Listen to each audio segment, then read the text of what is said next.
being on this planet has the same amount of time. All the assets, we talk about the natural assets that people have. You can get more people, you can lose people. You can make more money, you can lose money. You can get more energy, you can lose energy. You cannot change how much time you have, which is 1,440 minutes in a day. And I suggest using a good few hours to sleep in those time as well. So the point is, every human being has 1,440 minutes in a day. The most successful people to the most struggling people in the world. So I'm just going to guess, I have proved it, but I'm just going to guess, because think of it logically, that successful people do different things in their time than you do.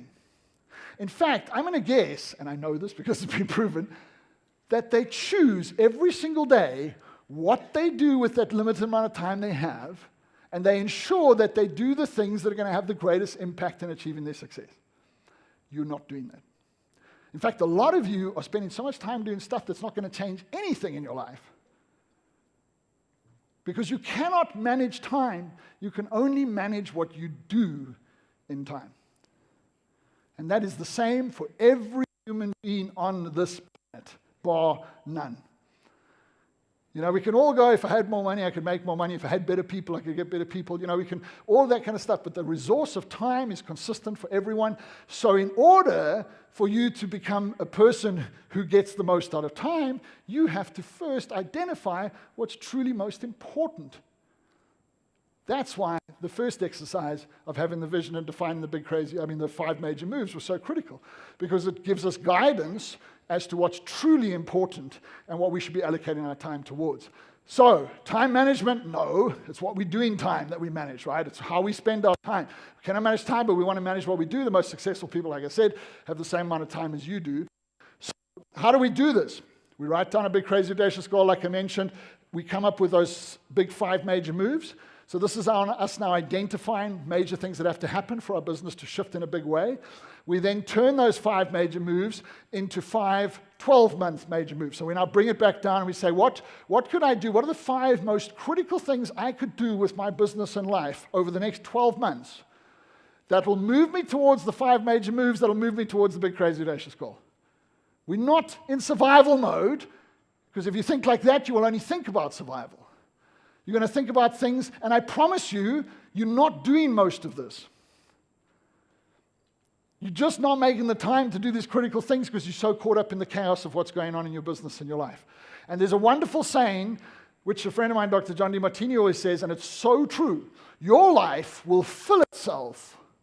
Well, they say how he says, if you don't fill your life with meaningful, important activities, your life will fill itself with meaningless, not important activities. In other words, you will always be busy whether you're doing the right stuff or not. And you know that's true in this day and age, right? I mean, when are you ever sitting around doing nothing? You know, you're always going to be busy whether you're doing the right stuff or not. You've got to make the decision and strategically set it up so that you do the right stuff as much as possible. I know you still got to be technicians in your business. I know you still got to get through a lot of the challenge time. But if you don't allocate and make time every week to work on your business instead of just working in your business, it will never change. It's as simple as that, right? So you create a plan for each move and you allocate time. You know, one of the greatest things I've ever heard, and by the way, there's also personal things. So we talk about the 5 major moves, which are often related to business, but there's other things that are very important to you personally. Could be your children. Not everyone finds children important. That's also okay. You got to make them survive, because that's by law. You're not allowed to give them away or kill them or stuff like that. Clearly, I don't, children, they're nice. But the point is, you know, there are other things important. Some of your health, your sports, your recreational stuff, your friends. You know what's truly important, right? But at the end of the day, so it's not just the business stuff. You want to identify all the important things in your life. You want to be clear about them. And I'll show you after the break, I'll give you a little technique around that, so that you 100% know this is what I should be spending as much of my time as possible doing. I understand I can't spend all of it. In fact, part of your evolution is to get to spend more and more time, month after month, doing those things that are truly important. But if you don't know what's important, you're screwed. So if you haven't tangibly written down and identified what's important, you're screwed. And when you do that, you live in your diary.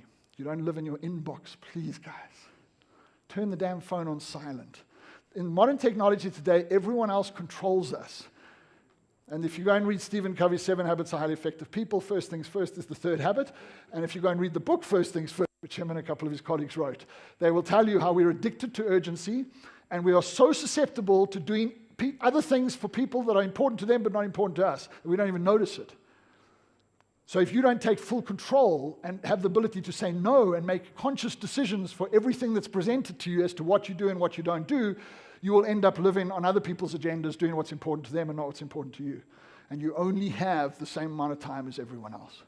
No one can control that for you, by the way. Only you can take control of that. So one of the greatest pieces of advice that's worked for me is I live in my diary. And I allocate time to do things in advance. And Stephen Covey will say, take the most important things in your life and go in advance for the next 6 months and put the time in the diary every week that you're going to do it. And everything else that has to be done around it, it must fit into whatever's left. What's currently happening is all that other stuff is consuming your time, and you are struggling to fit a portion of what's important into your life, not even remotely get into all of it. You know, guys, there's so much incredible stuff. How many of you have heard of Brian Tracy? He's a good friend of mine. Brian Tracy is the biggest selling author on business literature and personal productivity literature. His book, Eat That Frog, you can write it down, Eat That Frog, is the #1 selling book on personal productivity in forever, you know, in all literature history. And it's like this thick. It's got 79 pages or something, for God's sake, so you can read the damn thing in an hour. So I know that, like, when I tell you go and read his book and it's 690 pages, I get it. That's a bit much to focus, right? But not Brian Tracy's little Eat That Frog. There's tons of resources out there. No one's going to do it for you. You have to take control of it, otherwise nothing changes. Simple as that. And one of the greatest pieces of advice I got from a very, very successful individual, which has been echoed by every successful person I've met, is you treat your assets with absolute respect, and the most important asset is your time. You learn to say no, and you say it directly. You don't have to explain it. You just have to be honest and upfront about it. Never lead a person on to think that you'll do something that they want you to do. You have the courage to know what's important to you. No, I can't do that. You know, I wish you luck in finding somebody to do it. And I mean, this is with your clients. This is with our students. We had one of our top students, we call our elite coaching, that had to tell his clients that he will not do the work, that his company will do the work, because he's a highly skilled professional, and they want him to do the work, but he's trying to grow a business. And so he said, and the deal was, if they said no, he would fire them as a client. That's a big decision, very, you know, in the context of what was going on around his life. But if he didn't do it, he was stuck being the technician in his business versus being the guy that could build an empire. And I guarantee you that particular individual is going to build an empire. I can see those guys. I hang around with them because if I fail, at least they'll give me some money. But I mean, seriously, but it was a big thing because it had to start with going to his clients, literally sitting them down saying, I know you want me to do the work. I know one of them, his previous employee, I used to work for you. I know you expect me to sit down and do this engineering design for you. You need to trust me that it'll be done by my team. I will manage it and make sure it gets done to spec. But you cannot expect me, because he's got 6 other businesses that he set up. So, you know, if you don't have that guts and that ability to take control, it will control you and you're screwed.